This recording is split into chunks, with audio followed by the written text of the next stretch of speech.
sitting on the steps of the Supreme Court. And at the top, you probably can't see the words, but right up there, it says equal justice under the law. Interesting that our American school children still have not received equal justice. In spite of this very prestigious building, look at the pillars standing for something. But our American school children are not receiving justice, equal justice under the law. There's something wrong with this picture.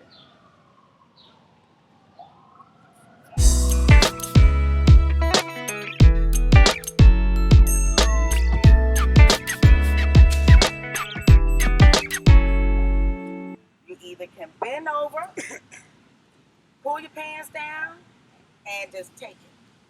Or you can take your hand, set it on out, and he will swipe you with a big board like this on your knuckles. Well, I didn't want to take that pain. So I just said, okay, let me just get it over with. And I just bent over. And all my hair was long to my waist. So my hair was in Mr. Odie's way. So he would take my hair and he would wrap it around his hand because he said it was in the way, and he would whoop me with the paddle with the other hand. So I would just take it. I just said, well, there's nothing I could do about my left hand. I didn't know what to do. So every single day, maybe like 3 times a day, I get sent to Mr. Odie's office. And it was so depressing where I didn't even want to go to school. I would wake up and say, oh, I have to go to school. And I didn't want to go to school. So it came a really depressed issue for me because I didn't know what to do with my hand. I tried my best to write with my right hand and it just didn't work out. So one day I was sitting, I have a twin, and I said, I'm just going to cut my hand off. And he said, you better not do that, girl. You done lost your mind. Don't do that. And I was just tired of my hand being just a catastrophe. Every second, it was just something about my left hand. My left hand, you're not supposed to use your left hand. It's not right. You're not supposed to. It's not normal. So my point is, it really breaks my heart to know that this still exists today. Because as I left Baton Rouge, Louisiana, and I came to California, they accepted my hand being left hand. They put me in a special ed class. I was in special ed in Baton Rouge, Louisiana, because they said that it was just we had special needs. We was crazy. And when I got to Berkeley, they taught me and showed me that my hand was special, and it was okay to have a left hand. So I used to always hide my hand underneath the table, and my teacher said, "Well, Yolanda, why you hide your hand underneath the table?" I said, "Because it's not right." She said, "What's not right?" I said, "It's not right to write with your left hand." So Berkeley High came together, and praise be to God to them because they showed me that my hand is special, and Baton Rouge was just ignorant. And it got so depression where over the years I ate myself to death. I ate myself to death because it's the memory of what I went through. It was just a mental catastrophe. So I gained up to 500 pounds just under depression because I thought about everything I went through. But I forgave them. I forgave them because I knew I could move on with my life and be blessed with my new journey in California if I didn't put that to pass. Once I put that to pass and I forgave them, I forgot all about it. But then out the clear blue sky, you know, wow, I end up talking about the past. And the only reason why I'm talking about it today because I don't want nobody to end up like me. Because you learn how to be immune to pain. And from a little girl who has known with Kenworth and Mr. O.D., he was the first, I never been disciplined before, like that. It really, really hurt. It really, really, really hurt. But it hurted so bad I got immune to it. So today, as I got older, I adopted boyfriends that was abusive and they would hit me. So I was so used to of the pain of being abused, I would tell them to come on with it. You know, let we just box it out because I was immune to it. But it got so bad where I got so strong and immune with the pain. I have two teeth that's out right now in my mouth because I got immune to pain. So the only reason why I'm a part of this movement is only one reason. It's because we need to stop we need to stop all of this nonsense now. So when the kids get older, they won't be like me being immune to pain. And they won't have to tolerate it. Nobody have no right to put their hands on you. That's a big no-no. And I don't want these babies to be like me, walking around with no teeth in the mouth because I got my spirit together, I got my mind together, and I lost all my weight. I lost 350 pounds from 500. I feel great, and now I have the energy to work with the movement of saving our kids. And this left hand that I tried to cut off, praise be to God, I didn't cut it off because this left hand is talented. I make custom hair pieces one strand at a time for cancer patients. And cancer patients is my first love. So this left hand right here is accounted for. It is accounted for. And I just want to say hallelujah that I did not make drastic measures on cutting my hand off because of some nonsense of what the corporate punishment is just totally out of line on. And I'm really upset there's 19 states that's still practicing this punishment. It does not feel good to be hit on. And I'm so short because I'm Italian and Creole. So I'm so short when they hit me, instead of hitting my butt, it would hit my back. And that's not a good sight at all. So I tell all the parents, be observing on your children, their body, the marks. Because if you're too busy in your own world of life, just like my parents, they did not pay attention to what was going on at the school. And when they found out, it was too late. I was already damaged. So I am 45 years old, and I am humbly grateful, hallelujah, that, hey, I put the past in the past, but baby, I'm bringing it back to present so we can stop it.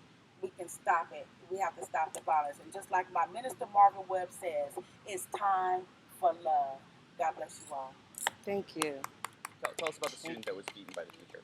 The boy I'm thinking about, he was in Mississippi and he was paddled and he was hit so hard that he kind of fainted and fell forward and knocked his teeth out. So it shows you how a child can be seriously injured by these paddlings. They're not just little pops on the butt. A lot of the kids have big black and blue bruises on their buttocks. What did the young man do to make the teacher hit him? I don't recall, actually. Yeah. Hi, my name is Robert Straley, and I'm here to tell you about my experience at the Florida School for Boys, also known as the Dozier School for Boys. And our argument with the state of Florida over this brutal institution was the fact that they flogged boys for 68 years. This was done with a weighted flogging instrument made of leather and had a wooden handle. They would beat the boys, they'd give them 25, 30, 50, 100 lashes if you ran. And this was not stopped until 1968 when Governor Kirk stepped in and sent a man down there to take over the school and stop it. They stopped all flogging for adult prisoners in 1922 by Governor Hardy when they whipped a man to death named Martin Tabbert. And that was for all male prisoners. They said that it was too brutal a practice for even the most hardened convict. Yet it went on at this school for 45 years. Now, what does this have to do with school beating? The fact is, it was the climate in the South. All of the southern states were engaged in this whipping and paddling, and it was done on slaves. When slavery ended, it went right into the prison camps, into the convict labor camps, and finally into the schools. And basically what they're doing is when they're whipping you with a paddle, and they actually used a paddle at the Florida School for Boys at one time, you are assaulting this child. It's assault with a deadly weapon. You cannot hit a person with an object and and that is the charge you will get: assault with a deadly weapon. And this is being done to our school children in 19 states. It's the leftover residue of slavery and the convict camps, and needs to be done away with. If they can't release themselves from their own chains and bondage of this barbaric practice, then we're going to have to do it for them. And that's why our we're here next today. guest speaker is the executive director of the National Youth Rights Association, a person who respects children and youth of all ages, and his name is Bill Bystricky. Thank you so much for being here. Well, thank you, Paula. I want to say on behalf of the National Youth Rights Association, we are proud to be here in support of Carolyn McCarthy's bill to finally do away with corporal punishment in every state in the Union. The National Youth Rights Association, for over 10 years, we have stood up for young people's rights in a lot of ways. We've fought against curfew laws. We have fought against invasive searches, but there is no right that is more basic, more fundamental, more sacred than the right of all people of all ages not to be injured, not to be touched against your will. This is just as basic as it gets. And I think a lot of politicians think that, it would be illegal to use corporal punishment on an adult. Even one convicted of murder or rape, somebody convicted, put in prison, if you use corporal punishment, that's illegal. That's cruel and unusual punishment. So why is it acceptable to do this to a child convicted of nothing more than chewing gum? And not even convicted, just, accused. I mean, this is crazy. A lot of politicians, unfortunately, don't really care about this because they figure, well, the victims can't vote, so why should I care about them? That's why, number one, NYRA is working to make it easier for young people to vote. We want certainly people in their late teens and early 20s to have full use of their right to vote. We want to get rid of these voter ID laws that tend to target young people. We're also looking to lower the voting age so that maybe people in 16, 17 can vote, as happens in some other countries. We want some of the direct targets of this to be able to have a say. But until that day happens, we older people need to use our voices at the ballot box. We need to rally behind Carolyn McCarthy's bill to ban corporal punishment. We need to stand up for children, and we need to demand that politicians bring us to that day when every American of every age will have their rights and their safety honored and protected. Thank you. Thank you. We look to ban all corporal punishment, but we need to start in the schools first, because there's no reason that a place where children are supposed to be safe, they are being beaten. We hope to one day, eradicate this practice everywhere across the country, but we need the help of the government and the people to pay attention and notice our struggle and the struggle of all children. And with this movement, we will bring a better understanding of what it means to be a good nation, where we treat even the youngest people the best, because they are the most important people to us. We are all here fighting for them. And we will not be able to accomplish that without the help of the senators and the representatives who should be here helping our young people. Because at the end of the day, we are the ones who elect them, and they should be protecting us. Without this protection, the young people in our country are so vulnerable. And we spend so much time and attention on wars 5,000 miles away. Why not fight the wars here that are being lost in our schools every day when kids are being beaten? Children of today are our future. If this is true, then why is corporal punishment taking place in our schools? School is a place for learning, making friends, and creating lifelong memories. For me, that's what school was. Sadly, it is not for all.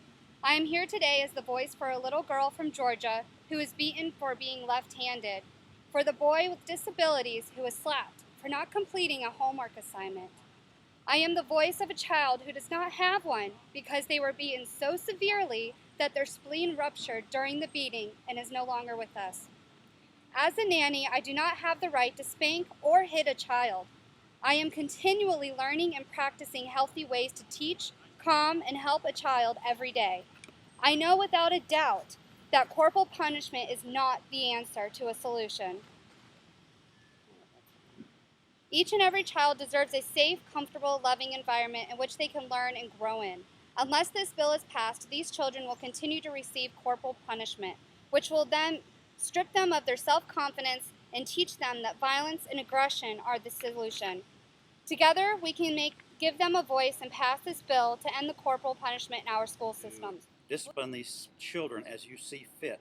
This is somewhere going to go wrong, because beneath the layers of our civility lies that primitive brute that is going to go over the line. And often these positions in these schools are actually people that want to do this sort of thing. They have no power in their own lives, but they have power over these kids, and they take that and they use it, and it becomes abuse.